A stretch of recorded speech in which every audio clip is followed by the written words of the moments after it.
I jestem. Ach, ta muzyka z tego liczenia. Nie wiem dlaczego, ale zawsze przypominają mi się twoje starsze filmy, Marcin.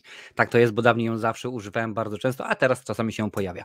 Dzień dobry wieczór, panie i panowie, witam wszystkich bardzo serdecznie w ten przepiękny, upalny, bo w Irlandii jest, uwaga, 23 stopnie. Dla nas to jest Sahara, naprawdę jest strasznie gorąco. Widzicie, dzisiaj byłem na plaży, aż chyba nawet mi się czoło trochę opaliło.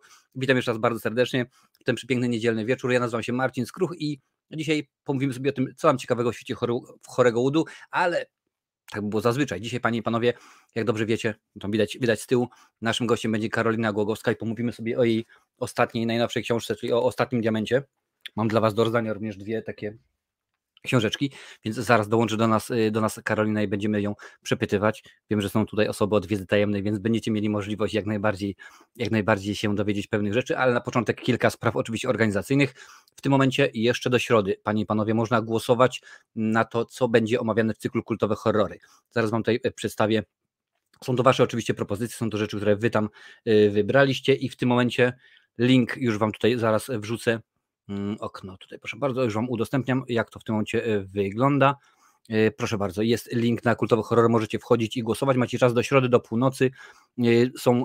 Jest 5 propozycji. Trylogia o 3 matkach Dario Argento, czyli Suspiria, Inferno i Ma. Fantazm, czyli Mordercze kuleczki, Koszmar minionego lata, Terrifier i tam te wszystkie rzeczy z nimi związane, a także, przepraszam bardzo, Uśpiony obóz. Więc na te rzeczy możecie głosować. Mówię, macie czas do środy, a za tydzień oczywiście opowiem wam, który film wybrał, bo w tym momencie omawiamy, co teraz jest. Wzgórza mają oczy, później będzie straszny film, no a później będzie oczywiście to, co teraz wybierzecie. Więc tylko tyle oczywiście w ramach informacji, również zaraz będziemy mówić. I hejka, witam cię bardzo serdecznie, Almok. Szkoda, że nie będzie mistrzów horroru, bo to jest serial i to nie będzie omawiane. Słuchajcie, Karolinę powinni się kojarzyć, bo to już nie pierwszy raz, kiedy się pojawi na naszym kanale, już drugi raz, bo ostatnio była. Zaraz ją przepytamy w ogóle, dowiemy się, czemu akurat diamenty, skąd taki pomysł. No i zapytamy ją o wiele takich dziwnych, ciekawych, fajnych rzeczy, więc będziecie mogli wy również zadawać pytania. Zanim zaproszę Karolinę, słuchajcie, przeczytam wam tylko i wyłącznie streszczenie, żebyście wiedzieli, oczywiście trzymacie do czynienia. Młoda dziennikarka Izabela przeżywa osobistą tragedię, po której stacza się w alkoholizm. Wkrótce dostaje jednak od losu drugą szansę, nową pracę, miłość i życie w luksusie u boku Jakuba Gellera. Nie Gesslera, Gellera, który jest znanym gdańskim jubilerem i handlarzem diamentów. Sielankę i planowanie przyszłości przerywa informacja o zaginięciu Agaty, żony Jakuba. Razem z nią znikają cenne klejnoty. Czy ktoś porwał Agatę dla okupu? A może to pozory i kobieta dawno już nie żyje? Policja szybko znajduje w domu Gellerów ślady przemocy. Na jaw wychodzą kolejne zaskakujące fakty z życia małżeństwa, które od dawna prowadziło ze sobą psychopatyczną grę. Czy Agata wiedziała o istnieniu Izabeli? Kto jest manipulatorem? Ona czy jej mąż? Panie i panowie, na te pytania nie uzyskam odpowiedzi, bo wiadomo, musicie przeczytać książkę, ale postaramy się, żeby troszkę światła więcej nam rzuciła na ten temat. Jedyna niepowtarzalna autorka, panie i panowie, przed wami Karolina Głogowska. Dzień dobry wieczór, Karolina. Cześć, dobry wieczór. A troszeczkę jeszcze jestem spocony, naprawdę 23 stopnie. Wiesz, to jest zaskakujące, bo jak ostatnio się z tobą kontaktowałem, wtedy, kiedy byłem w Gdańsku, no tam w Polsce było 35 stopni, było super normalnie, a tutaj 23 i czuję się jak nie wiem, na Saharze, no ale wiadomo jak jest. Tutaj u mnie dzisiaj też upał. No widzisz, no to pięknie, u nas to jest, wiesz, 47 dni pod rząd padał w Irlandii. Rozumiesz? 47 dni. Masakra. Słuchaj, dobra, nie o pogodzie. Cześć, fajnie, że z nami jesteś. Oczywiście wiadomo, że pretekstem jest twoja książka, Ostatni Diament, panie i panowie. Dla tych, którzy chcą sobie kupić, a no na przykład nie będziecie mieli możliwości wygrać, bo nie uda się, w linku przypiętym na czacie jest informacja. Możecie sobie przejść do wydawnictwa Mięta i kupić tę książkę. Już wam pokażę nawet, jak to wszystko wygląda. Tak samo to jest jak najbardziej w czym? W czacie. W czacie jest i w opisie, możecie sobie śmignąć. Słuchajcie, bardzo fajnie wydana książka. Od 25 do 37 zł, w zależności od tego, jaką formę wybierzecie. Jeżeli papierowo, to 37 zł, a jeżeli e-book i audiobook 25. Takie właśnie dzisiaj dwie książeczki mam dla was do rozdania. Słuchaj, Karolino, no, pytanie podstawowe. Skąd pomysł na Ostatni Diament? No, nie będę ukrywał, że tematyka diamentów nie jest tak, że wszyscy mają tę wiedzę. Także wszyscy wiedzą, o co chodzi. Skąd w ogóle pomysł na takową książkę, na takową fabułę? Wiesz co, Marcin, coś przerywa mi i nie do końca chyba usłyszałam całe twoje pytanie, ale domyślam się, że chodzi o to, skąd wzięły mi się w głowie diamenty. Tak. Okej. Więc diamenty nigdy nie zamieszkiwały mojej głowy do momentu, aż podczas jednego z, myślałam, zupełnie przypadkowych wywiadów, które mi zlecono, poznałam eksperta rynku kamieni szlachetnych, Marcina Marcoka, który specjalizuje się w diamentach, a jeszcze bardziej dokładnie w diamentach fantazyjnych, czyli kolorowych. W ogóle nie każdy wie, że diamenty są kolorowe. Dla mnie to też była taka, wiesz, informacja dosyć nowa. I robiłam z nim ten wywiad i w zasadzie od razu, chyba już od pierwszych minut wiedziałam, że wow, przede wszystkim człowiek potrafi opowiadać naprawdę w fascynujący sposób o diamentach, także była to super interesująca, ciekawa rozmowa, która w ogóle trochę uchyliła mi ten świat, do którego, wiesz, nigdy nie zaglądałam i nawet nie myślałam o tym.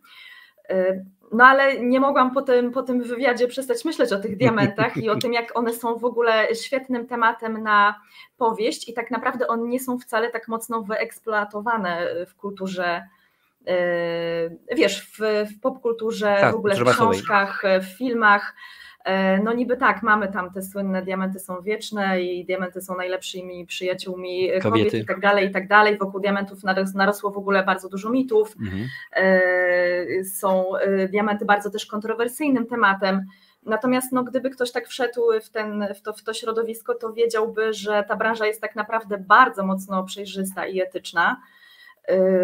Czego się też dowiedziałam w trakcie rozmów z Marcinem, który został ekspertem i konsultantem tej książki. I jedna taka rzecz najbardziej mnie zastanowiła podczas tego wywiadu z nim, bo on powiedział, że o tym praktycznie w ogóle się nie mówi i niewiele osób o tym wie, chociaż można się domyśleć, tak, że diamenty po prostu się kończą i tak naprawdę za jakieś 40-50 lat człowiek wykopie z ziemi ostatni diament. I ja zaczęłam się zastanawiać, co by się z tym diamentem stało, co na przykład bohater książki byłby w stanie zrobić, żeby taki ostatni diament zdobyć, bo jak wiadomo, to jest bardzo cenny przedmiot i pewnie jego historia byłaby bardzo ciekawa. A ułatwiło mi sprawę to, że tak naprawdę chyba 2 lata temu, nie chciałabym skłamać, ale wydaje mi się, bo już teraz nie pamiętam dokładnie, ale 2 lata temu zamknęła się najsłynniejsza i tak naprawdę największa kopalnia różowych diamentów w Australii, która odpowiadała za 90% wydobycia tych kamieni, wow. Więc sobie wyobraź, 90% zniknęło z rynku i te kamienie są już naprawdę bardzo rzadkie i tam rzeczywiście taki ostatni diament mógłby zostać wydobyty, a może nawet przemycony, i właśnie o tym jest ostatni diament, o takim ostatnim diamencie z kopalni Argyle w Australii. Zgadza się, bo nawet na temat tego, że kopalnia się jest w książce, albo już w samym posłowiu. Tematyka fajna, powiedz mi, bo kiedy zacząłem czytać, na początku właśnie poznajemy nasze 2 dziewczyny i miałem taką zagwozdkę, sobie myślę, zaczyna się, pojawiają się 2 tępe Amerykanki, że tak powiem, bo one tak się zachowują na zasadzie, takie słodkie idiotki w ogóle, co to jest, a przynajmniej jedna z nich. No oczywiście potem w miarę jak czytasz książkę, to wiadomo, dowiadujesz się co, gdzie, jak i kiedy, dlaczego jedna jest taka, a dlaczego. Czy tak samo i tym razem, jak przy okazji książki Wzorzec, te dziewczyny wzorowały się na jakimś konkretnym, jakiejś koleżance, czy może jakaś, a nie, tą taką bardziej szaloną, zakręconą, to taką dam dziewuchę, której nie lubię, a jak to było? Nie, ja nigdy tak ludzi też nie traktuję, nawet jak kogoś bardzo nie lubię, to raczej go tak dosłownie w książce nie umieszczam, szczerze mówiąc. Natomiast podróżowałam też, oczywiście cały czas podróżuję po świecie, także spotkałam się z różnymi turystami, z takimi stereotypowymi Amerykankami też niestety, ale to akurat we Włoszech było. Oni są wszędzie. Na wybrzeżu Amalfi, tak. To ciekawe przeżycie bardzo, ale po Azji też podróżowałam i rzeczywiście no, turyści są różni, mają różne podejście, niektórzy do kultury i do polityki, w ogóle wiesz, do warunków kraju, w którym przebywają, podchodzą tak, że dowiadują się najpierw o tej historii, o realiach życia, a inni traktują to po prostu jako fajne kolejne miejsce do eksploatowania i do wstawiania zdjęcia na Instagram. Także myślę, że ta jedna postać jest taka bardzo obecnie popularna, to znaczy myślę, że wiele osób mogłoby odnaleźć jakieś cechy takie znane, czy właśnie z Instagrama popularnym wśród osób, które się nazywają jakimiś tam podróżnikami i nie do końca może traktują to jakoś bardzo poważnie, czy z szacunkiem dla danego kraju. Natomiast sama ta historia, rzeczywiście ona się wydarzyła naprawdę, to znaczy sama ta sytuacja, w której dziewczyny się znalazły, to jest sytuacja, którą opisywał mi mój przyjaciel, on praktycznie no, wyszedł cało z tej sytuacji, w której rzeczywiście wiesz, jesteś na wakacjach i wszystko wydaje się fajnie i super, a tu nagle no, musisz walczyć o życie, albo się okazuje, że jesteś wiesz, w sytuacji, w której twoje życie może być zagrożone. Także to jest, nie chciałabym tutaj, może tak trochę enigmatycznie mówię, ale nie chciałabym tak do końca zdradzać, co tam się dzieje. No ale jest rzeczywiście kilka twistów, bo jak im się wydaje, że już właściwie im się udało wyjść, to się okazuje, że tam jest jeszcze kolejne dno. No zgadza się, bo w tym momencie już, o ile powiedzmy uważny widz może zorientować się w pewnych miejscach, aha, to coś się będzie jeszcze wydarzyło, ale rzeczywiście, słuchajcie drodzy widzowie, Karolina kluczy tak, że naprawdę do samego końca nie jesteście pewni, no powiedzmy tak przysłowiowo, kto zabił, tak, bo to tak się mówi w kryminałach, więc nie dowiecie się. Ja tylko tutaj pozdrowię, dziękuję bardzo, bo widzę, że mamy nalot widzów z kanału Galeria Horroru, pozdrawiam was wszystkich. Zostawcie łapkę w górę, możecie udostępnić, niech ten nasz live z Karyną się niesie, bo rzeczywiście temat bardzo, bardzo zacny. No więc widzicie, życie pisze historię i tutaj też dostajecie to w ten sposób przekazane, że no ja tę książkę przeczytałem i muszę powiedzieć tak, rzadko mi się zdarza, bo akurat jestem taką osobą, że dosyć dużo oglądam filmów, seriali, słucham płyt, czytam książek, żebym 2 razy sięgnął w bardzo krótkim odstępie czasu po tę samą pozycję. A tą książkę niemalże przeczytałem i przesłuchałem w ciągu 1 tygodnia. To dla mnie zaskakujące rzeczywiście, bo tak mnie wciąga, więc naprawdę nie to, że wazelina, że skróty, w ogóle po prostu dobra książka, bo akurat wiesz, poruszam się, tutaj z jednej strony mam niektóre książki powiedzmy Remigiusza Mroza, jest powiedzmy Małgorzata Rogala, jesteś ty, rzeczywiście dużo tego się dzieje, ale tutaj gdzie miałem Maria Wrzesień. Maria Wrzesień jest lektorką, czyta tę książkę.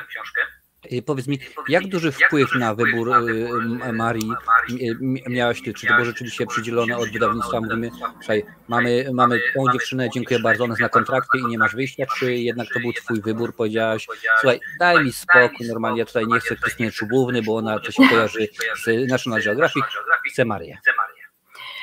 Tak, ja rzeczywiście chciałam Marię, natomiast to było też tak, że Mięta jest tak kochanym wydawnictwem, że dziewczyny zawsze mi wysyłają, one współpracują ze studiem, myślę, że mogę powiedzieć Pike Voice, które zawsze nam wysyła próbki głosów po prostu lektorów do wyboru. I to jest tak, że rzeczywiście akurat, no nie jest tak, powiem, że nie jest tak w każdym wydawnictwie, ale akurat tutaj w Mięcie jest tak, że ja mogę wybrać, tak, no na szczęście do tej pory było też w ten sposób, że dziewczyny się ze mną zgadzały, ale lektor rzeczywiście, no to jest coś niesamowitego, ja tutaj muszę koniecznie wrócić do książki Sprawa Sary, gdzie lektorem był Michał Lesień-Głowacki, który po prostu no, zrobił z tej książki coś tak niesamowitego, że powiem Ci, że jak ja zaczęłam słuchać jego, to ja się sama wciągnęłam, może tą książkę napisałam, ale naprawdę on to czytał w tak niesamowity sposób i pozdrawiam go tutaj stąd bardzo serdecznie, zresztą jak zawsze.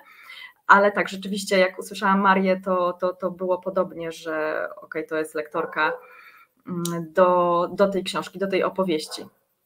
Bo rzeczywiście czasami jest tak, że książka nie musi być najlepsza, najciekawsza, ale lektor robi naprawdę dużą robotę, bo to jest, no, no wiadomo, ktokolwiek kiedykolwiek słyszał dobrego lektora i słyszał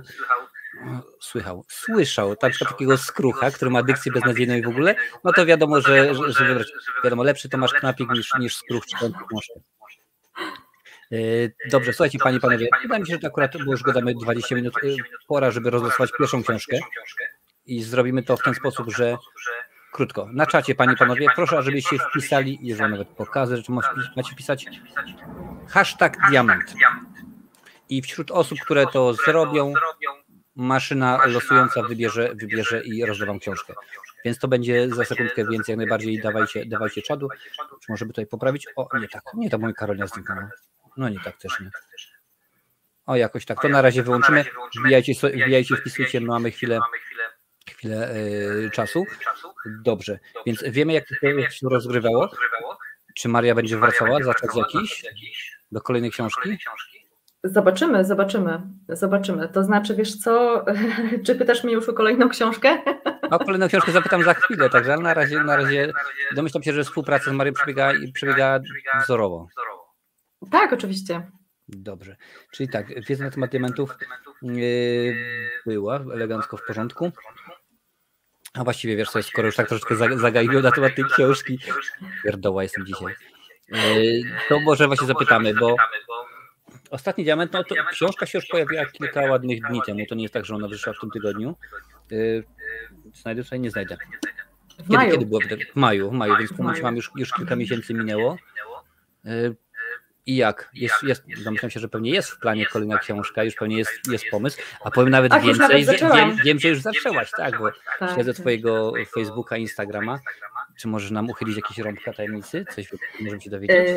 Wiesz co, tak bardzo nie chciałabym zdradzać, akurat mam takie, przy tej książce jest coś takiego, że bardzo nie chcę za dużo o niej mówić, nawet nie chcę mówić, jaka będzie tematyka, ani kto będzie głównym bohaterem, natomiast narracja będzie taka dosyć, no powiedzmy ciekawa, nietypowa. Mogę powiedzieć tylko, że to będzie coś nowego, dlatego że zawsze marzyło mi się, żeby napisać, no może nie horror, ale powieść grozy, więc to będzie powieść grozy. Słuchamy Cię, bo tu jest mnóstwo widzów z kanału Galeria Horroru, a jak się domyślasz, tam to akurat głównie horrory, straszaki, więc zapewne chcielibyśmy się dowiedzieć. Tak, strasznie ciągle, ja w ogóle kocham horrory, uwielbiam, natomiast wiesz co, nie przepadam za slasherami. To znaczy, dobry slasher, wiesz, ja rozumiem też konwencję i też się bawię na nim i doceniam bardzo, jak najbardziej, wiem o co chodzi, ale ja jednak jestem z tej szkoły, która woli, wiesz, jakieś tam... nie wiem, drobne niedomówienia, czy jakieś takie zagrywki na ekranie, które zdradzają, że coś się będzie za chwilę działo, takie wiesz, subtelne bardziej. Natomiast no tutaj może troszeczkę bardziej zaszaleję w tej książce. Sama jestem ciekawa, jak to wyjdzie. Dobrze. Samego tematu nie zdradzę, bo jakoś tak czuję, że nie powinnam. Chciałabym, żeby to była taka duża niespodzianka. Super, słuchaj, sekundkę, bo tutaj właśnie widzowie piszą, że jest jakiś problem, że mam pogłos z mikrofonem, więc tylko sprawdzę 2 sekundy. Mam nadzieję, że coś się udało, a jeżeli nie, to bardzo mi przykro, panie i panowie. Niestety tak to u mnie wygląda i musicie to zdzierżyć. Dobra, to mamy chwileczkę. Domyślam się, że Karla więc tam nie powie na temat książki, ale będziemy czekać z pewnością, z wypiekami na twarzy. Jak widać, wypieków już jest dużo, także jest wszystko w porządku. Słuchajcie, rozdaję wam pierwszą książkę. Jest na razie 6 osób, a jest tutaj więcej dużo na czacie. Jeżeli ktoś chce, to macie ostatnie 5 sekund, żeby wpisać #diament i kołowrotek, to lotek zaraz puścimy w ruch. Więc 3, 2, 1, poszło. I zaraz losujemy, zobaczymy, komu się uda.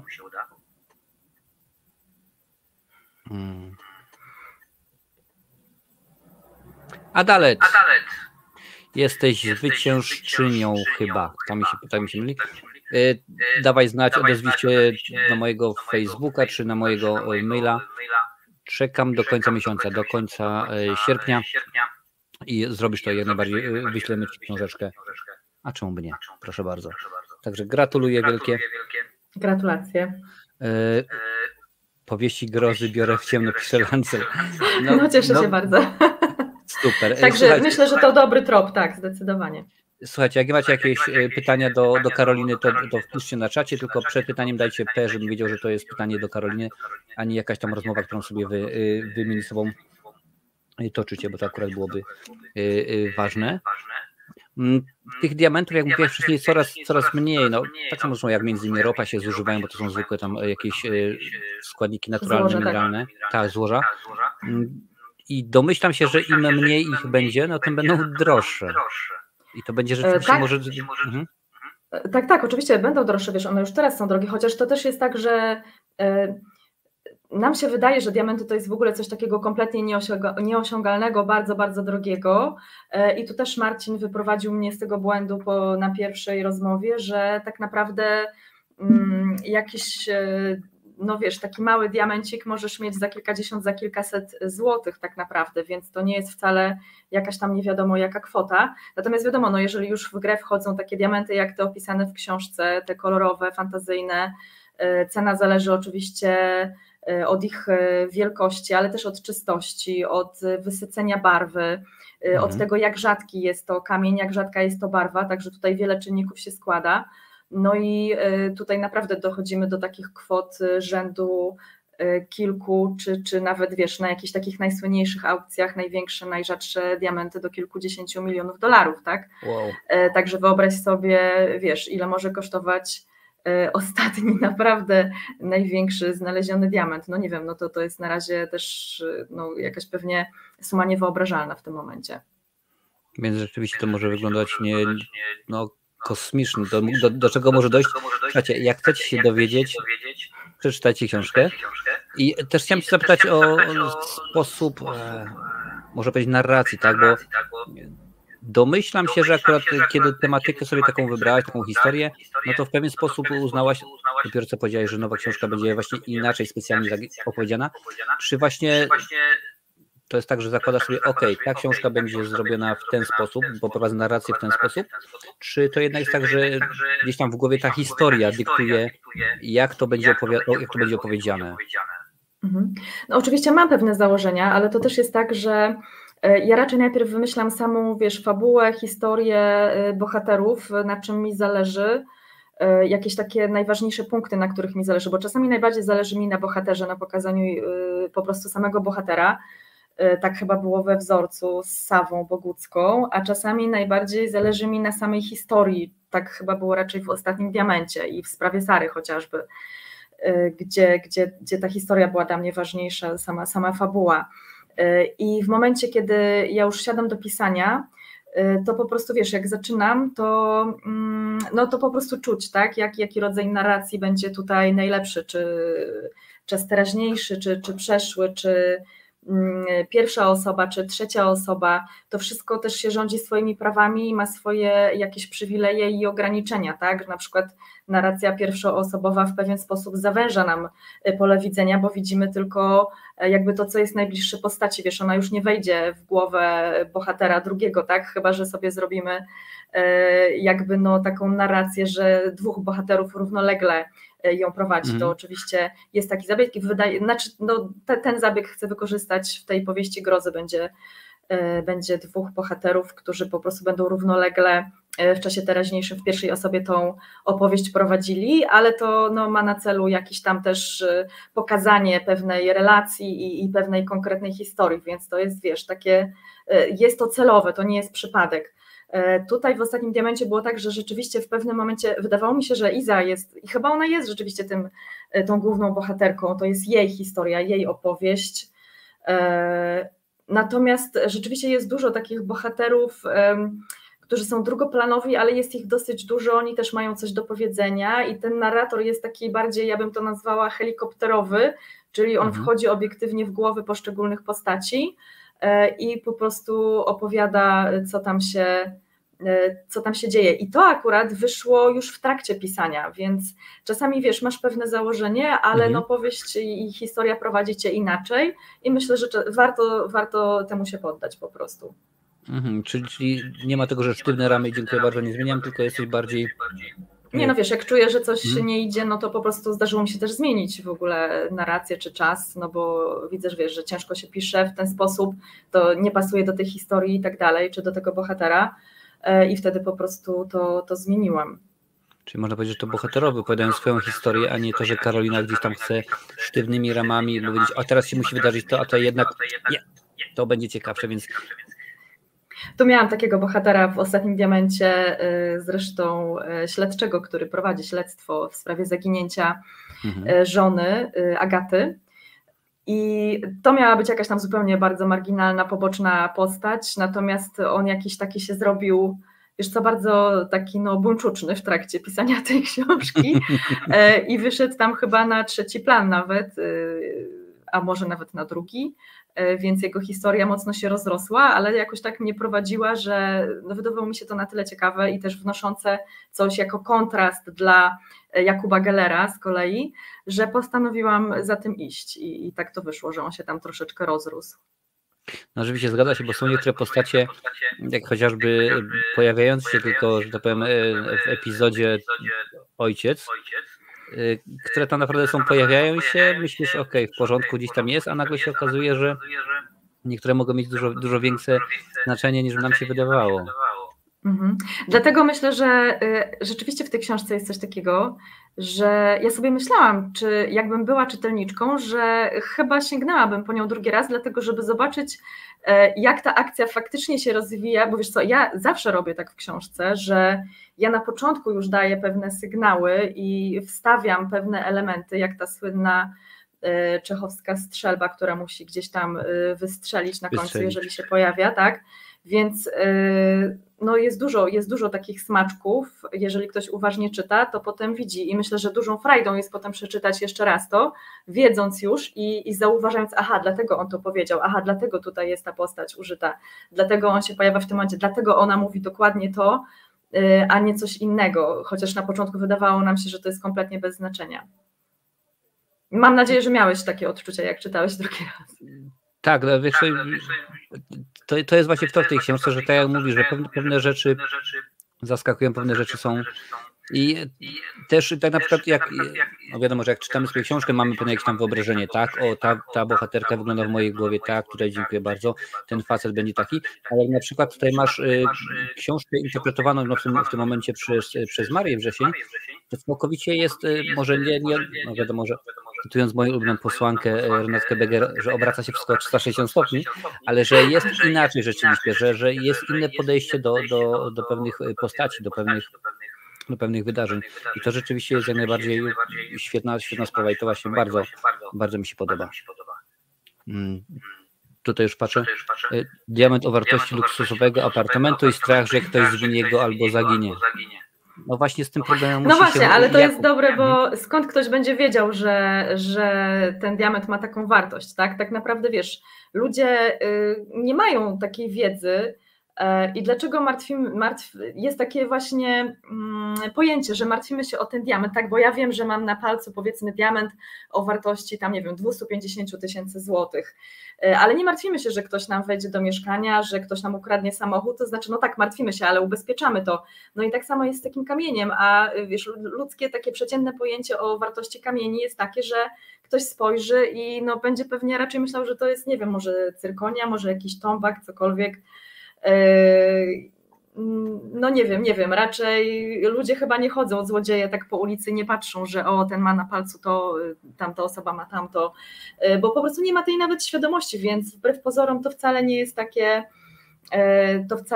jakieś zagrożenie duże, prawda? No, kobiety noszą torebki o bardzo dużej wartości i jakoś też żyją z tą świadomością, że ktoś może tą torebkę wyrwać. Tak, zegarki po kilkaset tysięcy złotych i tak dalej. Dokładnie. No i też wiesz, nie chodzę z tym, nie myślę, że ktoś mi rękę utnie zaraz, tak? No bo wiadomo, wiesz, że to trochę jest bardziej skomplikowane. W ten sposób tak się poruszać i być w takim świecie nie to było bez sensu, trochę, że wiesz. Tak, chociaż ja oczywiście rozumiem tę obawę i faktycznie też czułabym się nieswojo, gdybym nosiła taki diament. Chociaż raz przyznam, że miałam na sobie kolię diamentową bardzo, bardzo drogą i czułam się no inaczej zdecydowanie. Ale była z tyłu głowy ta świadomość, że kurczę, tutaj 100 000 złotych na mnie, jeszcze tam powiedzmy $500 000. Wiesz co, ale to było przez chwilę, po prostu dostałam do przymierzenia i oddałam ją, już mogłam odetchnąć z ulgą. Zeszło z ciebie? Tak. Dobrze, tutaj widzę, Wiktor wysłał pytanie. Dłużej trwało zbieranie informacji do książki, czy samo pisanie? I ile zajęło pisanie? Ja zwykle piszę książkę do pół roku, tak około 4-5 miesięcy najczęściej. To i tak jest dosyć mało czasu. Jest to tak naprawdę podyktowane głównie tym, że no takie są realia współcześnie, jeżeli chodzi o wydawanie książek, o to, żeby się w ogóle, utrzymać na rynku i też no, wydawnictwo ma takie oczekiwania, żeby to raczej szybciej powstawało. Oczywiście no ja sobie mogę, zacząć rok wcześniej pisać tą książkę, tylko nie mam tak super na to też czasu, tak? Także tyle trwa pisanie. Samo zbieranie rozpoczęłam wcześniej. Ono trwa dużo krócej zwykle, ale też nie stoi na przeszkodzie, żebym sobie robiła research przez rok czy 2 lata, jeżeli wiem, że na przykład za 2 lata siądę do jakiejś tam książki. Akurat tutaj w przypadku Ostatniego Diamentu miałam ten komfort, że w trakcie pisania jeszcze mogłam dzwonić do Marcina Marcoka i pytać o jakieś tam rzeczy, bo rzeczywiście no bardzo, bardzo mi pomógł, jeżeli chodzi właśnie o tą wiedzę na temat kamieni, więc mogłam po prostu zadzwonić i dopytać, jeżeli czegoś nie wiedziałam, i przyznam, że korzystałam z tego bardzo mocno, no bo to jest bardzo specjalistyczny temat, ja nie miałam o tym żadnego pojęcia, a on mnie wyszkolił tak, że słuchajcie, ja mogę teraz diamenty sprzedawać, naprawdę. Proszę bardzo, może wycenić bez problemu. Super. Mogę się przebranżowić w razie czego. Tutaj świetnie, że nie lubisz książek, ale szanujesz ludzi, którzy lubią książki. No i słuchaj, powiem tak, no to nie każdy musi lubić książki, no to jest normalne, to wiesz, jeden lubi kremówki, a jednak inny powie nie, dziękuję bardzo, ja wolę mielonego. Ja akurat lubię książki, Karolina też, ale podoba nam się, że nie przeszkadza nam to, że szanuje, że lubimy książki. Ja przede wszystkim lubię historię, niezależnie od tego, czy to jest historia w książce, czy to jest film, czy serial, ja po prostu lubię dobre historie, lubię też opowiadać historie, bo no, tego się nauczyłam w domu, tak? Moja babcia opowiadała niesamowite historie i dla mnie to jest najważniejsze, opowiadanie historii, a czy to będzie książka, czy to będzie obraz kinowy, to już ma dla mnie mniejsze znaczenie. Ale wiesz, to coś w tym jest, bo na przykład ja wiem, że ten cytat już mówiłem wiele razy, Alfred Hitchcock, no wiadomo, znany reżyser, powiedział kiedyś, że jak masz dobry scenariusz, możesz zrobić dobry albo zły film. Masz zły scenariusz, dobrego filmu nie zrobisz. I tak samo mi się wydaje jest z pomysłem. Może być najgłupszy, możesz mieć zatrudnionego, nie wiem, super lektora na przykład do czytania, ale jeżeli się okaże, że po kilku minutach mówisz, ale o co chodzi, po prostu po co to jest, to nie będzie dobre. No z filmami oczywiście tak samo, to wiadomo. Ale to jest zgadza się. Historia musi być dobra, musi być ciekawa, bo inaczej to po prostu szkoda gadać. Popatrzcie, co nasi widzowie pytają. Więcej trwa napisanie trzonu całej powieści, czy tego rodzaju korekty i poprawki. To mi nie pasuje, ta postać bardziej rozwinę, izolowanie wszystkiego. To zależy od autora, bo każdy ma pewnie inny sposób pisania, inną szkołę i inaczej mu to wychodzi. W moim przypadku jest tak, że więcej trwa pisanie całego trzonu, dlatego że ja tak naprawdę robię niewiele poprawek. Gdzieś tam ten proces myślowy u mnie tak zachodzi mocno, wiesz, w trakcie nawet pisania, tak mocno nad tym myślę, że potem po prostu to przelewam na papier. Oczywiście no, jest sporo poprawek i czasami zdarza mi się więcej przy niektórych książkach, ale jednak sam ten trzon jest taką największą pracą, ale no znamy autorów, którzy piszą i potem po prostu poprawiają, to też nie do końca jest to dobre, dlatego że wiesz, możesz w nieskończoność poprawiać tak naprawdę to, co napisałeś i często mam tak, że napiszę i książka jest już wydana, a ja po roku myślę, no dzisiaj to bym inaczej napisała, albo no ale kiedyś w pewnym momencie trzeba po prostu to skończyć i oddać, tak? Właśnie. I pogodzić się z tym i odpuścić już, że ta książka żyje swoim życiem. O to cię właśnie chciałem zapytać, czy kiedy sięgasz po swoją książkę, powiedzmy rok, 2, 3 lata później i czytasz, mówisz, nie, teraz rzeczywiście ten postać zmieniała inaczej, ten wątek mi się nie podoba, a tutaj jest inaczej, ten całkowicie poprowadziła inaczej. Czyli tak masz rzeczywiście? Tak, dlatego staram się nie sięgać ponownie po roku, Jedyny wyjątek chyba zrobiłam właśnie jak Michał to czytał Lesień, że no naprawdę on to tak czytał, że w ogóle to była jakaś zupełnie nowa historia. Wolę po prostu pisać coś nowego niż się skupiać na tym, no to już się stało, to już jest napisane, nie zmienię tego, chociaż mam teraz, wiesz, w sprawie Sary też mam taką jedną rzecz, że kurczę, jedną rzecz mogłam tak zmienić i tak idealnie ona mi pasuje teraz, a na to wtedy w ogóle nie wpadłam, ale wiesz, puszczam. Może Trudno. pora na wydanie drugie poprawione. Może tak, bo to w sumie nie jest jakaś drastyczna poprawka, wiele zmieniająca, ale to jest taki właśnie fajny smaczek, że jeszcze byłoby fajniejsze w tej historii. Panie i panowie, ja przypomnę, że dzisiaj naszym gościem jest Karolina Głogowska. Gadamy sobie o jej ostatniej, najnowszej książce, czyli Ostatni Diament. Słuchajcie, przypominam i będę jeszcze to robił wiele razy. Na czacie, a także w opisie jest link do książki, możecie sobie ją kupić, wesprzeć autorkę. Słuchajcie, lepiej wesprzeć osobę, którą znacie, niż jakąś bezduszną Adele, Beyoncé i teraz zagadam głupoty. Ale dokładnie wiecie, o co chodzi. Dlaczego? One na pewno nie są bezduszne, robią takie fajne rzeczy, że... No ale wiesz, domyślam się, że i ja zresztą sam to odczuwam, lepiej wspierać osoby, które się zna osobiście, z którymi się jest bliżej niż powiedzmy Adele. Dla Adele, czy powiedzmy jej płyta się sprzeda o 100 kopii więcej, czy mniej, to raczej nie robi różnicy, prawda? Tak, zdecydowanie, tak. No widzicie. Także pamiętajcie, mamy jeszcze do rozdania jedną książeczkę i to będzie za chwilę. Popatrzę, tutaj piszecie, bo się zaczęły pojawić mnóstwo pytań.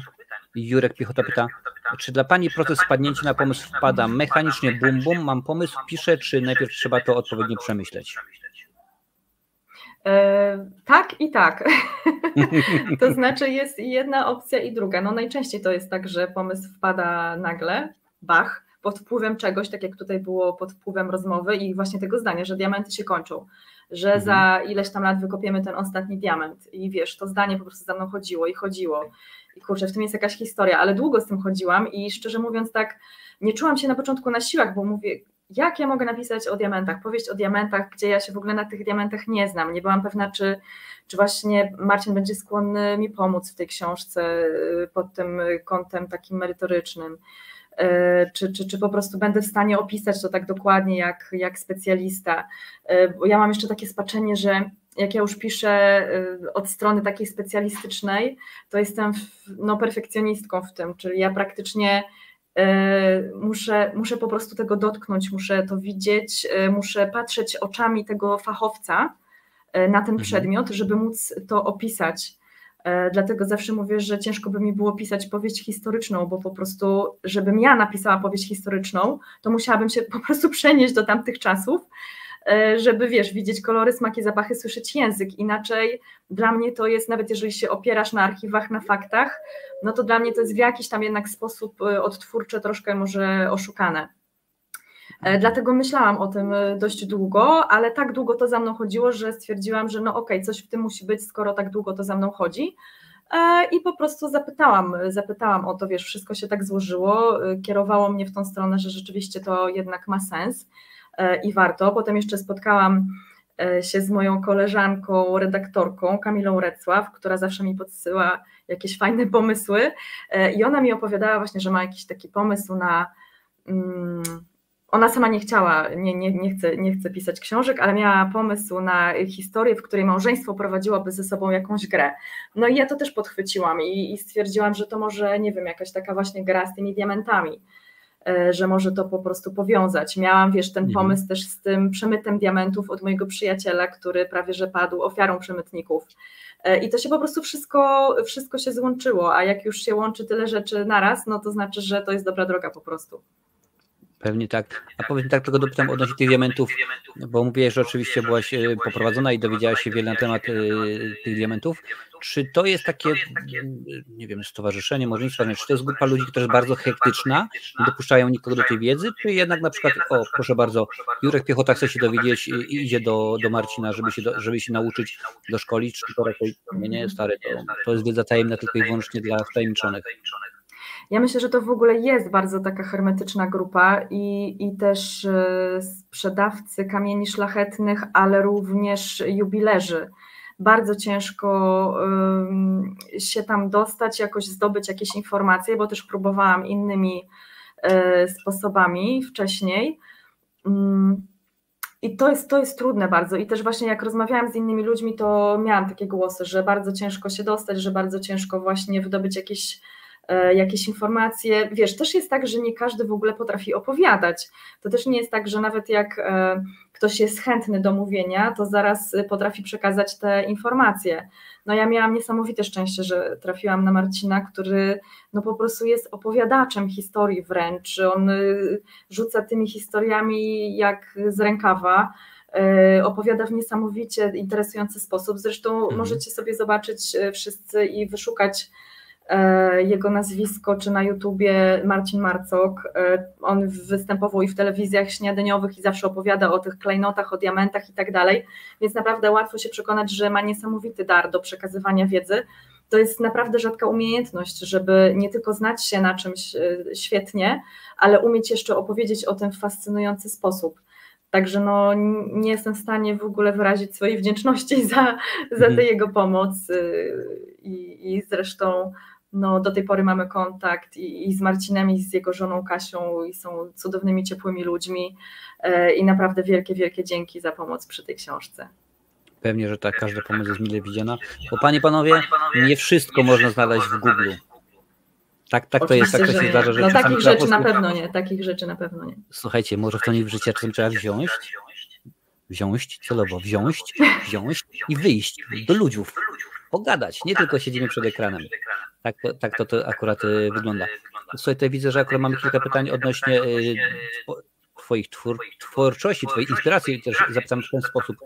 Wiktor dzisiaj bardzo dzisiaj jest natchniony i pytamy, jest pani zwolennikiem robienia planu przed podaniem, czy idzie pani w ślady Stephena Kinga i nie robisz planu i idziesz na żywioł? Ja jestem gorącym zwolennikiem robienia planów, chociażby dlatego, żeby później od niego odejść, ale to daje taką niesamowitą podporę i jakiś taki schemat, taką strukturę, do której zawsze można wrócić, jeżeli się zgubiłam. Tak, to nie jest też do końca tak, że ja się trzymam tego planu jakoś tak bardzo sztywno, albo że nie zmieniam go bardzo, znaczy nie mam nigdy nie miałam takiego planu, takiego konspektu, który bym zrealizowała od początku do końca, tak jak sobie założyłam. Zawsze już gdzieś tam w połowie, albo nawet wcześniej zaczynają się jakieś wyłomy, czy pojawiają się nowe wątki, czy postaci, czy w ogóle ja coś zmieniam diametralnie, ale ja lubię to mieć i uważam, że to jest też bardzo dobre narzędzie, jeżeli zaczynamy pisać. I to mi tak naprawdę pomogło w ogóle wystartować z pisaniem, bo pierwszą książkę, przyznaję, napisałam na tak zwany żywioł i to było w ogóle jakieś kompletnie, to było szaleństwo. Ja się w ogóle źle czułam się psychicznie z tym, że idę w taki sposób i potem już zawsze robiłam coś takiego, ja to nazywam drabinką, tak jak w scenariuszu się robi, tak jak piszesz scenariusz, to zaczynasz od drabinki tak zwanej. Jest treatment, jest ta drabinka, więc ja zawsze robię coś takiego i to jest bardzo fajne takie ćwiczenie pisarskie w ogóle, żeby zacząć, żeby zobaczyć, czy ta twoja opowieść ma ręce i nogi. I naprawdę często jest tak, że koniec nam się zupełnie nie skleja z tym początkiem, a jeżeli masz ten plan, no to zawsze warto do tego wrócić. Oczywiście ja znam mnóstwo autorów, którzy gdzieś tam mają taki plan w głębokim poważaniu. Mówiąc szczerze i w ogóle się z tym nie kryją i uważają, że no to jest jednak tylko i wyłącznie żywioł. I okej, ja oczywiście szanuję tę drogę, natomiast dla mnie to jest bardzo, bardzo pomocne narzędzie pisarskie, a też pisanie takiego planu sprawia mi bardzo dużą radość, bo już na tym etapie ja to wysyłam do wydawnictwa i wiesz, już widzisz, no to jest już taka twoja mała historia, tak, to już zaczyna żyć na tym papierze, to już ma ręce i nogi, już wiesz, w którą stronę to też tak napędza, motywuje w taki sposób, że masz na końcu, nie wiem, wymyśloną jakąś fajną scenę i myślisz sobie, chcę dojść do tej sceny. Także ja bardzo, bardzo to polecam. A też ja tylko dodam ci, Wiktor, że mówisz, Stephen King idzie na żywioł, może dlatego on ma takie problemy z zakończeniami, że sam przyznaje, że jego zakończenia są w większości przypadków słabe, żeby nie powiedzieć beznadziejne. Chociażby w ostatniej ekranizacji to sam się z tego nabijał. Także może rzeczywiście opcja Karoliny jest dużo lepsza niż mimo, że to Stephen King, wiadomo. Nie no, oczywiście, szacunek i tak dalej, i jasne, i jego pomysły są genialne, ale wiesz, chodzi o to, że pomysłów, dużo ludzi ma dużo fajnych pomysłów, ale tak naprawdę nie sztuką jest mieć ten pomysł, tylko sztuką jest doprowadzić do końca, do tego zakończenia, żeby ono też było sensowne, tak? I moim zdaniem plan w tym bardzo mocno pomaga. Ja to polecam dla samego ćwiczenia chociażby, żeby sobie sprawdzić i zobaczyć, tak? Jak będzie mi się pisało z planem, jeżeli do tej pory na przykład tego ktoś nie robił. No ale oczywiście tak, znam nie tylko Stephena Kinga czy polskich autorów, jest wielu takich, którzy do końca mówią, że nie wiedzą, kto zabije. Ja nie wyobrażam sobie takiej sytuacji w ogóle. Nie dlatego, że mówię, że mój sposób jest lepszy, tylko po prostu on jest lepszy dla mnie, tak? Tylko i wyłącznie dla mnie. A skoro już jesteśmy o pisarzach polskich, nie tylko, pytanie jest od Olmoksa. Jacy pisarze wpłynęli na styl pisania pani Karolinie? Ojej, jacy pisarze, to wiesz co? 2 godziny później. To znaczy, to jest tak, że ja tak naprawdę, jak zaczynałam pisać, jak zaczynałam pisać, to miałam 10 lat, okej? I wtedy czyli to było 11 lat temu. Wpływała Lucy Maud Montgomery, Zbigniew Nienacki, Hanna Musierowicz. Tak, Musierowicz i tam jeszcze wielu innych autorów. Później zaczytywałam się Chwinem, później Kunderą, ojejku, musiałabym tu wymieniać w nieskończoność, dobra, więc to są ludzie i faktycznie jak byłam małą dziewczynką i pisałam, to starałam się naśladować styl tych autorów, bo wydawało mi się, że tak trzeba, nie? Że to jest fajne. Oczywiście potem zrozumiałam, że w ogóle nie, że trzeba iść swoją drogą i później jak już byłam dorosła i zaczynałam pisać tak trochę bardziej na poważnie, to zastanawiałam się, czy ja mam w ogóle coś takiego jak swój styl, czy w ogóle coś takiego jest. Nie chciałam kogoś naśladować, bo to w ogóle nie ma żadnego sensu. Oczywiście dla mnie, jeżeli chodzi o sam język pisania, to absolutnym guru i po prostu geniuszem jest Nabokow. Po prostu jego zdania, jestem rozwalona za każdym razem. To są dzieła sztuki, tak? To są małe dzieła sztuki. Każde zdanie mogłoby być w gablotce, gdzieś tam za szybą w muzeum. Malujący słowem. Tak, więc on, ale oczywiście jest wielu innych też cudownych pisarzy pod tym względem, bo nie u każdego jest tak, nie? To jednego mocną stroną będzie fabuła, a u innego będzie ten język. Ja na ten język bardzo zwracam uwagę i on jest dla mnie ekstremalnie ważny, jeżeli chodzi o czytanie i pisanie. I to wyszło jakoś tak w trakcie po prostu, że ten mój styl się jakoś ujawnił, ale czy ja bym tam nie doszukiwała się jakichś specjalnych wpływów, bo gdzie mi tam do mistrza Nabokowa i w ogóle nawet bym nie chciała pretendować i jakoś próbować do niego docierać, to w ogóle nie, wydaje mi się, że to nie tędy droga, że to musi być moje i po mojemu. I teraz ja ten mój styl tam widzę, oczywiście on jest jakiś specyficzny i wielu ludzi zwraca na to uwagę, ale to mogę tylko w ten sposób rozpatrywać, że mogę po prostu mówić o pisarzach, których ja cenię bardzo za styl, za język, a ja po prostu sobie próbuję to robić po swojemu i tyle. Okej. Tutaj mówisz o pisarzach, ale tutaj wcześniej mówiłeś też o horrorach i Postalowy Świr pyta, jaki jest twój ulubiony twórca filmowy? To też jest ich bardzo, bardzo wielu. Też bym mogła 2 godziny później wymieniać. Powiedzmy takich trzech, których na przykład, nie wiem, jest produkcja jest jego film, bierzesz w ciemno. Nieważne jaka jest fabuła, nieważne co, ale wiesz, że to zrobił. Wiesz co, zawsze pójdę na film Almodovara, zawsze pójdę na film Villeneuve'a, zawsze pójdę na film Asghara Farhadiego, to jest irański reżyser taki, który ma takie pomysły, on robi po prostu z jakichś takich błahostek, drobnych, codziennych, rodzinnych sceny, problemów, konflikty urastające do rangi jakiegoś absolutu w ogóle. Coś niesamowitego. Też odnośnie chociażby ostatniego dzieła Grety Gerwig, to oczywiście też ją bardzo szanuję, też zawsze pójdę. Barbie. Tak, Barbie, koniecznie. Ja bardzo Barbie polecam. Jest cudowny film. Wiele słyszałam głosów krytyki, jak najbardziej, tak. Rozumiem je, zwłaszcza od mężczyzn, którzy nie bawili się lalkami, nie rozumieją po prostu tego, bo uważam, że to jest bardzo dziewczyński film. I tak naprawdę tam są żarty dość hermetyczne, ale cudownie mi się to oglądało. No i okej, no i w porządku. Ja tylko panie i panowie przypomnę wam po raz wtóry, oczywiście, że tak, że dzisiaj naszym gościem jest Karolina Głogowska i mówimy o jej ostatniej książce, Ostatnim diamencie. Nomen omen. Tak się jakoś ładnie to wszystko złożyło. Tutaj widzę, jest pytanie i biorąc pod uwagę, co teraz się dzieje ze sztuczną inteligencją dosyć bardzo na czasie, Bo Lancer pyta, jaki ma Pani stosunek do sztucznej inteligencji? Obecnie jest coraz chętniej wykorzystywana. Czy nie istnieje zagrożenie, że coraz chętniej będzie wykorzystywana w różnych dziedzinach, tak samo w pisaniu? Pewnie będzie wykorzystywana i wydaje mi się, że będą takie próby, zresztą już nawet chyba są, że sztuczna inteligencja napisała książkę i tak dalej. Tylko że jeżeli chodzi o rynek książki i w ogóle o branżę wydawniczą, to jest tak, że 50% co najmniej, jeżeli nie więcej, tych historii, to tak naprawdę sprzedaje autor i postać, osoba autora, tak? I czytelnicy wracają do autora, czytelnicy chcą czytać autora, konkretną osobę. Jeżeli nią będzie jakaś sztuczna inteligencja, jeżeli uda się stworzyć takiego autora, no to okej, to no będę to obserwowała oczywiście, ale nie wydaje mi się, żeby to na razie było jakieś zagrożenie, czy no nie postrzegam w ogóle tego w ten sposób, ani też no na pewno nie mam takich pomysłów, żeby może rzucać pisanie, bo będą roboty to robiły za mnie. To w ogóle też nie o to chodzi.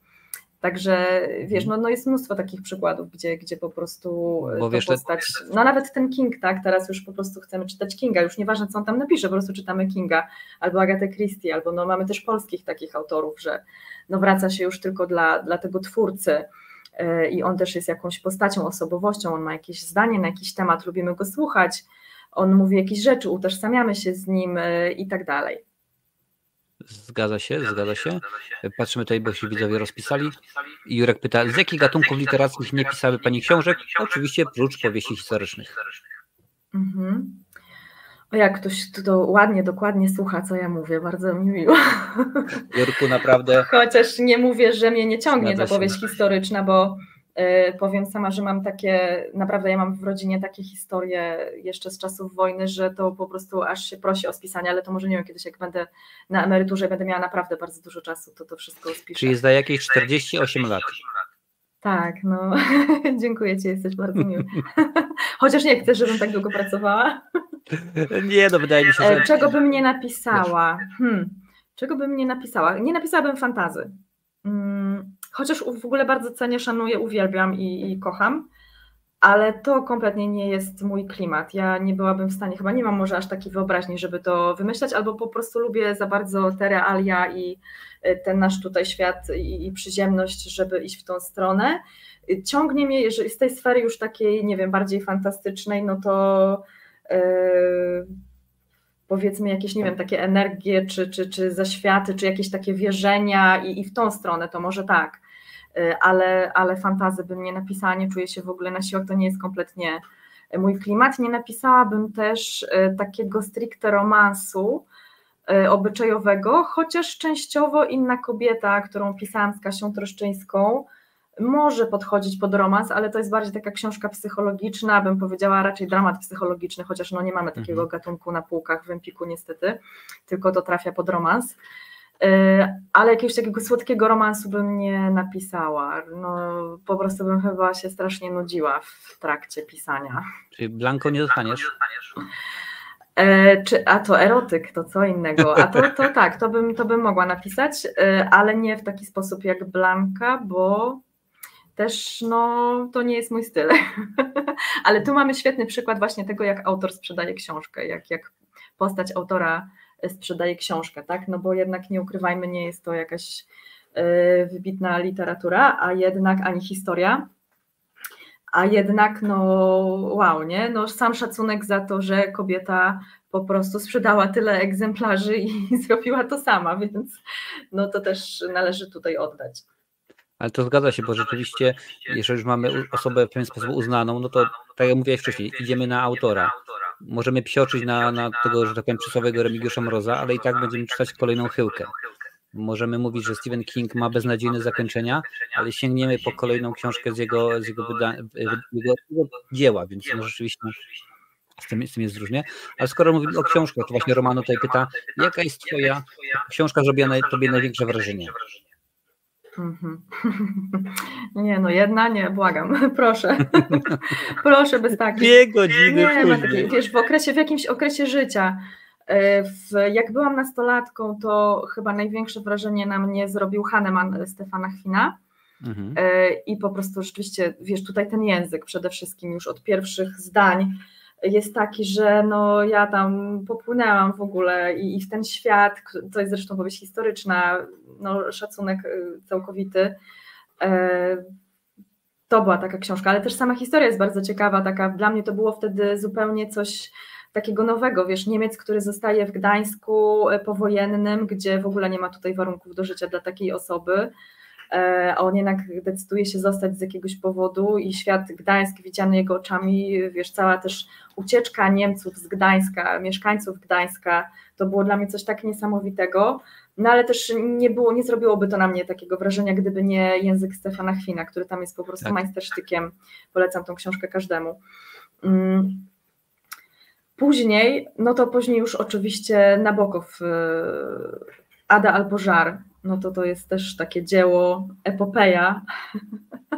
Tam on światy potworzył i to nie jest fantazy, chociaż tam są wątki, elementy fantastyczne, bo tam nawet wędrujemy na inne planety, tam są alternatywne światy, a jednocześnie wszystko jest zupełnie realne i też główny trzon powieści, czyli miłość między dwójką bohaterów, która nie może w ogóle zostać zrealizowana, bo jest zakazana, no to jest coś niesamowitego.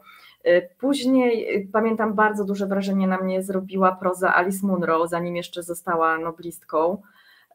Też ta taka jej prostota w opisywaniu jakichś takich, ona też, tylko to też jest taka proza, która bardzo trafia do kobiet, bo ona opisuje pewne typowe dla kobiet jakieś stany, nie wiem, psychiki, duszy, sytuacji adekwatne do określonych etapów życia, tak, więc to bardzo trafia, chociaż nie mówię, że mężczyźni nie mogą tego czytać, ale pewnie czytają to w zupełnie inny sposób. Natomiast na pewno taką powieścią, która zawsze mi siedzi w głowie to jest autor brytyjski, który wydał chyba 2, 3, może 4 powieści tak naprawdę. Jego debiut był bardzo głośny, Szkarłatny płatek i biały, to chyba było wydane w 2005 roku albo 2006, nie pamiętam dokładnie, ale to też jest taka kniga z 800 stron. To jest Londyn opisany. Pamiętam, że takie było hasło reklamujące tę książkę, ale akurat bardzo trafne, bo to nie zawsze tak jest, że te hasła, te chwyty marketingowe są takie adekwatne, ale ono było. I ta książka była reklamowana jako powieść, którą napisałby Dickens, gdyby mu było wolno, gdyby mógł się posługiwać takim językiem. I tam akurat to jest bardzo zgodne, to jest zgodne z prawdą, bo wchodzimy do tego Londynu z czasów Dickensa, który jest opisany, wiesz, w taki brutalny, bardzo naturalistyczny sposób, niesamowicie odważny, czasami taki dość dosadny, czasami nawet obrzydliwy, ale no jest to historia i jest to w ogóle wędrówka fascynująca, zresztą sam sposób narracji jest bardzo ciekawy, bo zaczyna się, to książka mówi do czytelnika, ja ciebie zabieram w podróż i rzeczywiście mamy wrażenie, że idziemy w tą podróż. Kto potrzebuje większej zachęty do tego, żeby czytać książki? Chyba nikt, po prostu naprawdę po takich wypowiedziach zdecydowanie trzeba sięgnąć. Nawet jeżeli ktoś nie lubi, to po prostu warto. Ja chciałem zapytać o samo czytelnictwo, bo tutaj właśnie mam raport za lata 2015-2023 i okazuje się, że czytamy coraz więcej. Bardzo mnie ja nie widziałam tego raportu, a o ile procent? W tym momencie rok do roku jest to samo, ale to jest w stosunku do roku 2015 jest fajnie.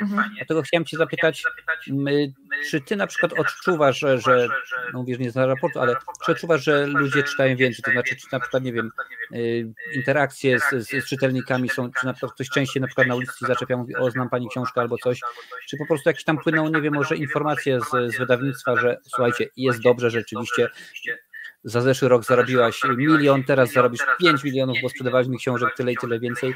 Czy ty jako autorka odczuwasz, że Polacy powiedzieli super, jest dobrze, ale czytamy jeszcze więcej? Wiesz co, ja myślę, ja też się obracam, pamiętaj, że ja się obracam w takiej, i pewnie ty też, w takiej bańce, w której wszyscy czytają, tak, więc ciężko mi jest porównywać, tak, no bo ja i mam na Facebooku i na Instagramie i recenzentów, i blogerów, i innych autorów, więc mi się wydaje, że wszyscy czytają. Oczywiście mam świadomość tego, że tak naprawdę, bo wiem, ile nakładu się sprzedaje, nie mówię o moim tylko i wyłącznie, ale W ogóle wiem, jakie nakłady są tak na rynku uznawane za, że super, że to już jest bestseller. Także no one nie są duże, uwierzcie, i tak naprawdę to w sumie jest dosyć smutne i przykre, że to są takie liczby. Natomiast tak, ja odczuwam coś takiego, ale to też jest związane z tym, że wiesz, no to już jest kolejna moja książka i po prostu no siłą rzeczy to jest tak, że z każdą kolejną książką autor jest coraz bardziej rozpoznawalny, czy ta książka się lepiej sprzedaje po prostu. Widzę też takie trendy, które są, że raz się sprzedaje lepiej papier, teraz się sprzedają lepiej audiobooki, za chwilę znowu do papieru wracamy i to w ten sposób. Niektórzy idą w słuchowiska, ale ja myślę, że to będzie się tak utrzymywało, znaczy no mam nadzieję, że to będzie cały czas rosło, bo mamy społeczeństwo coraz bardziej wykształcone i po prostu myślę, że wiesz, głód historii w człowieku zawsze jest, zawsze ten opowiadacz historii gdzieś tam w kręgu, u ludzi pierwotnych też gdzieś tam był przy ogniu, opowiadał te historie, więc to jest taka nasza pierwotna potrzeba, mi się wydaje, że to w ogóle nie zamrze. To oczywiście w pewnym momencie poszło w stronę tego, że my chętniej słuchamy czy oglądamy, tak? Dlatego teraz taką popularnością cieszą się te platformy streamingowe, oglądamy seriale i tak dalej. Ja powiem Ci szczerze, że jak kończę pisać książkę, to też naprawdę wieczorem nie mam ochoty sięgnąć po książkę do czytania, tylko po prostu wolę włączyć dobry serial. No przyznaję się, bez bicia zupełnie i czytam naprawdę bardzo takie no, specyficzne rzeczy, żeby już poświęcić ten czas na czytanie, tak? Ale no to cieszy mnie w takim razie ten raport i rzeczywiście coś takiego mogę zauważyć.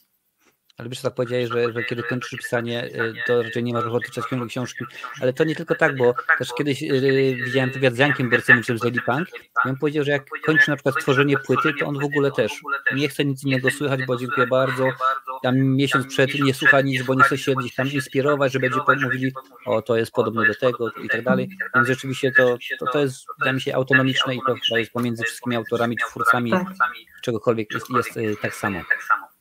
A rzeczywiście to też jest troszeczkę związane te audiobooki z naszym stylem życia, bo dużo osób na przykład, nie mam czasu sobie zrobić tylko krótki, powiedzmy jogging, przebiegnie się, słuchaweczki, posłucham sobie Ostatni Diament Karolinie, pół godziny, dziękuję bardzo, jutro i tak dalej, i tak dalej. I to jest też łatwiejsze w dużym stopniu. Tak, no zwłaszcza jak ktoś dużo przemieszcza samochodem. Ja niestety się nie przemieszczam, więc raczej tych audiobooków też tak dużo nie słucham, bo po prostu no, nawet nie mam kiedy. A jestem bardzo zajęta od rana do wieczora, a jak nie piszę, to gram albo śpiewam, albo tańczę, więc to też nie jest dobry moment na słuchanie książek. Słuchajcie, śledźcie Facebooka Karoliny, on oczywiście jest w opisie, możecie wejść, zobaczycie jak ona tam ładnie śpiewa na przykład, chociaż chyba akurat swoich śpiewów nie udostępniasz, co? Wiesz co, jeszcze się trochę wstydzę, chociaż nie, dobra, nie wstydzę się. Nie, wiesz co, udostępniam czasami, zdarzały się takie relacje. Tak, myślę, że tego będzie więcej, bo ja się tak naprawdę z tym śpiewaniem rozkręcam, dlatego że to jest taka rzecz, która też mi zawsze od dziecka towarzyszyła, ale no nigdy nie sądziłam, że mogę to robić jakoś tak bardziej poważnie, a teraz nagle się okazało, że mam zespół muzyczny. Zespół muzyczny, tak, Kalma. Pozdrawiam dziewczyny z zespołu, Magdę i Luizę. Gramy muzykę etniczną, hiszpańską, flamenko, sefardyjską, także takie klimaty trochę latino, trochę folklor. Już miałem nadzieję, że usłyszę Karolinę, która śpiewa growl, jakiś tam... To jest tutaj takie nie te klimaty, tak, ale głos mam raczej niski. To mnie łączy, ale nie umiem w ten sposób śpiewać, nie i chyba raczej to nie jest to, co mi w duszy gra, wiesz? Chociaż lubię sobie czasami coś mocniejszego posłuchać, oczywiście. I bardzo dobrze. Słuchaj, tutaj widzę, że dopytują cię tego Villeneuve'a, twojego ulubionego. A propos słynnego Villeneuve'a, co pani sądzi o Dunie? Dla mnie genialne widowisko. Nie mogę się doczekać kolejnej. Czy czytała pani Franka Herberta? On pisze dość specyficznym językiem. Nie czytałam Dune, oczywiście widziałam pierwszą część filmu, tak, i zgadzam się z tym, że to jest, ja tam poszłam oczywiście tylko i wyłącznie dla Villeneuve'a, no tak, fama książki, historii Dune'a jak najbardziej, oczywiście wiedziałam z czym to się wiąże i o czym to jest, także też byłam bardzo ciekawa, jak to zostało przeniesione na ekran, no i byłam pewna, że to będzie takie widowisko i naprawdę no to było takie bardzo specyficzne dla Villeneuve'a, także tam nie było jakiejś może dzikiej akcji, ale ja się czułam całkowicie usatysfakcjonowana po wyjściu z kina, także też czekam na drugą część. Nie czytałam tej książki dlatego, że to w ogóle, no tak jak mówię, chociaż o fantastykę tak, otarłam się na pewnym etapie życia, ale bardziej czytałam Dicka i jakoś nie zaszłam w tamte rejony i tak mi się wydaje, że jeżeli już to przegapiłam na tamtym etapie, to też wiesz, teraz ja już nie mam jakiejś potrzeby do tego wracać. Nie, wiem, że to jest pisane takim bardzo specyficznym językiem rzeczywiście i takim trochę oldschoolowym, co mogłoby być teraz ciężkie. Nie ciągnie mnie to w tym momencie w ogóle. Ja wolę to obejrzeć na ekranie i jestem bardzo ciekawa, jaka będzie ta druga część, ale nastawiam się, że będzie super. Zgadza się, no niektóre rzeczy są ciężkie. Ja ostatnio pamiętam, chyba gdzieś może ze 3-4 miesiące temu sięgnąłem po Joyce'a i właśnie to tłumaczenie, które było, ono było bardzo, można powiedzieć, archaiczne i tak się zastanawiałem, bo oczywiście to był Dublin, no mówię w porządku, Irlandczyk, znam te miejsca, te sytuacje, ale naprawdę to było takie troszeczkę może nie droga przez mękę, bo tak nie to słowo, ale to było na zasadzie, co autor miał na myśli? Kurczę, a ja bym po tego Joyce'a właśnie sięgnęła drugi raz, bo to akurat właśnie czytałam i to chyba w liceum nawet i byłam zafascynowana, wiesz, tym sposobem, że w ogóle tak można pisać, że to jest możliwe i to mnie wciągnęło bardzo, także chętnie bym do tego wróciła kiedyś i zobaczyła, jaki będzie odbiór teraz. Dużo łatwiej chyba się wraca do filmów, chociaż czasami przeżywam duże rozczarowanie, no nie wiem, no wiesz, Dziecko Rosemary to jest na przykład taki film, który można oglądać 10 razy co 10 lat i będzie wow, nie? Nie wiem, czy każdy ma taki odbiór, no ja miałam, czy Kubricka powiedzmy filmy, one po prostu co 5 lat czy co 10 zmieniają jakieś znaczenie, inaczej tam się nowe treści w ogóle wyciąga, ale na przykład oglądałam ostatnio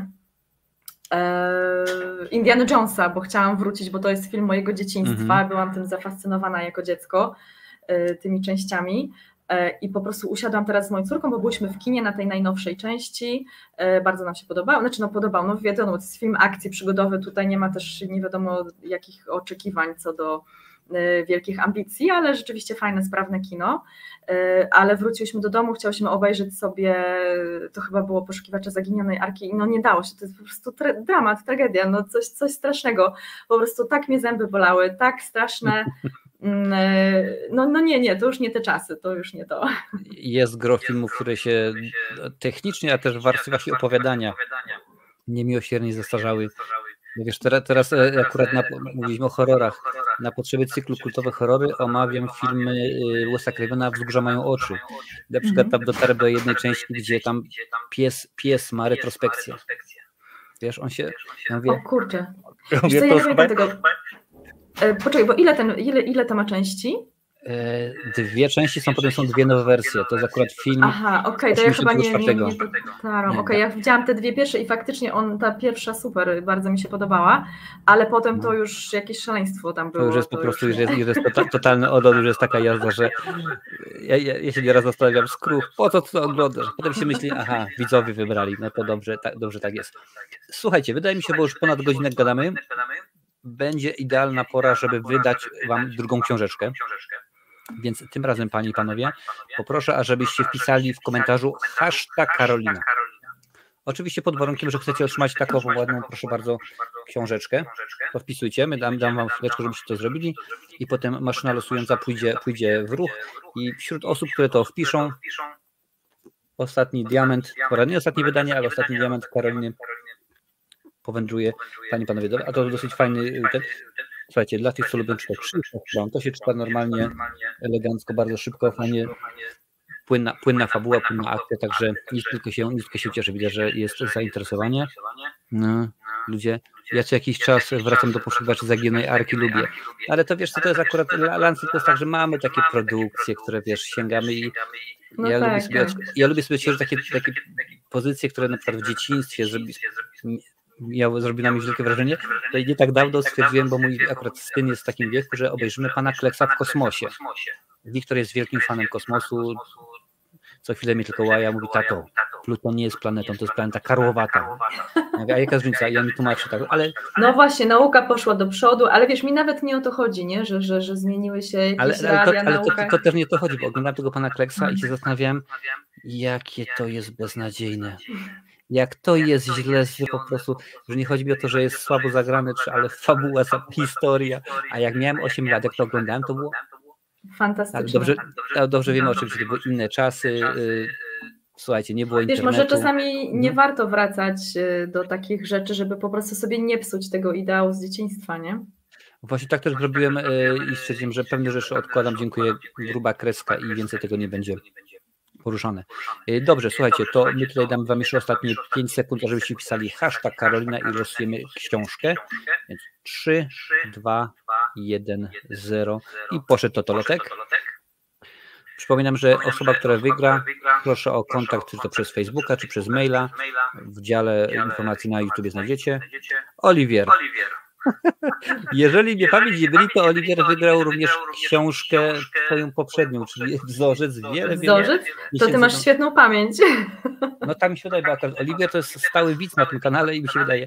Ale Oliwier Straczewski, wygrałeś. Odezwij się, albo twoja mama bodajże, bo z tego co pamiętam chyba jeszcze nie jesteś pełnoletni. No i cóż, dostaniesz książkę, będzie mógł sobie poczytać i będziesz jak najbardziej, no mam nadzieję, zadowolony z czytania książki. To jest dosyć fajna sensacja. Słuchaj, to już patrzymy, jeszcze kilka pytań mamy. Pani Karolina trochę się dowie o filmach od ciebie, a ty od gościa o książkach. O to chodzi, bo to wiesz. Właśnie dokładnie o to chodzi. Taki barter. No też pamiętaj, że nie może być tak, że cały czas mówisz. Trzeba też słuchać. Słuchaj, trzeba słuchać. Także bardzo dobrze. Słuchaj, Oliwier, jeżeli tutaj jesteś, to się odezwij, a jak nie masz, czas do końca miesiąca i wtedy dostaniesz. A jak nie, życie, to po prostu życie. Co na to poradzimy. I tak, ty już nową książkę z tego, co wiem, co nam dzisiaj tutaj też mówiłaś, już rozpoczęłaś pisanie. Kiedy możemy się spodziewać? Czy mówimy, powiedzmy, o przyszłym roku? No dobrze, że w tym roku to już chyba tak będzie ciężko, żeby na święta zdążyć. Tak, no ona jest zaplanowana na przyszły rok, ja tak standardowo, tradycyjnie, zwykle w maju wydaję. I tak samo będzie tutaj tym razem, bo wiesz, po prostu jesienią i zimą piszę, potem ona jest w redakcji i potem najczęściej na targi książki w Warszawie jest już dostępna. Więc panie i panowie, nic tylko się cieszyć, bo w przyszłym roku znowu będzie uczta dla naszego intelektualnego podniebienia. Ależ żebym zagadał, proszę bardzo. Do Nabokowa mi daleko, ale niech tak będzie. Niech tak będzie. Słuchajcie, bardzo dziękuję Karolinie, że byłaś z nami, że odpowiedziałaś o pytanie o swoją książkę, a także o filmy i w ogóle o horrory i mam nadzieję, że zobaczymy się za czas jakiś. No to wtedy dopiero o horrorach porozmawiamy, co? Wtedy tak, no będzie, no naprawdę, to już będzie rock'n'rollowa jazda bez trzymanki. Słuchajcie, zapytamy ją wtedy o Wesa Cravena, o Carpentera i tak dalej. Zapytamy. Czekaj, to muszę się przygotować, dobrze, że mam tyle czasu. Mnóstwo czasu. Słuchajcie, drodzy widzowie, dzisiaj naszym gościem była Karolina. Jeszcze raz przypomnę, książka, taka książka tutaj Karoliny możecie sobie kupić w opisie, także w przypiętym komentarzu na czacie macie link, wchodźcie, kupujcie, bo rzeczywiście warto wspierać ludzisków. A poza tym słuchajcie, 37 zł, no kurczę, no. Odmówicie sobie jednego wyjścia do kina, już macie super książkę i macie... To jest cena promocyjna, tak, od ceny okładkowej.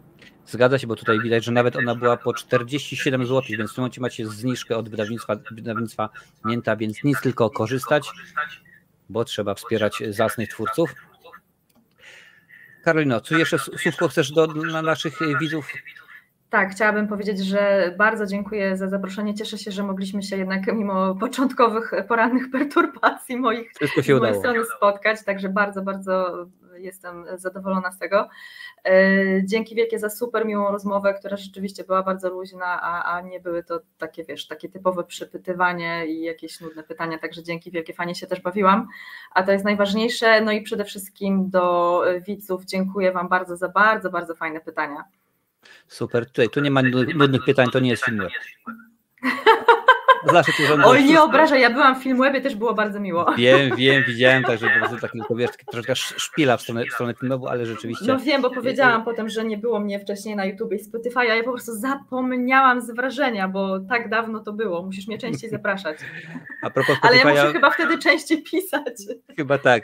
Spotify'a, ten odcinek będziecie mogli oczywiście w formie podcastu audio odsłuchać na Spotify'u, Google Podcast, Apple Podcast, czy gdzie tam sobie słuchacie takich rzeczy. A z naszej strony to jest wszystko. Dziękujemy bardzo. My widzimy się za tydzień, a z Karoliną pewnie znowuż za rok. Cześć. Do zobaczenia, dzięki.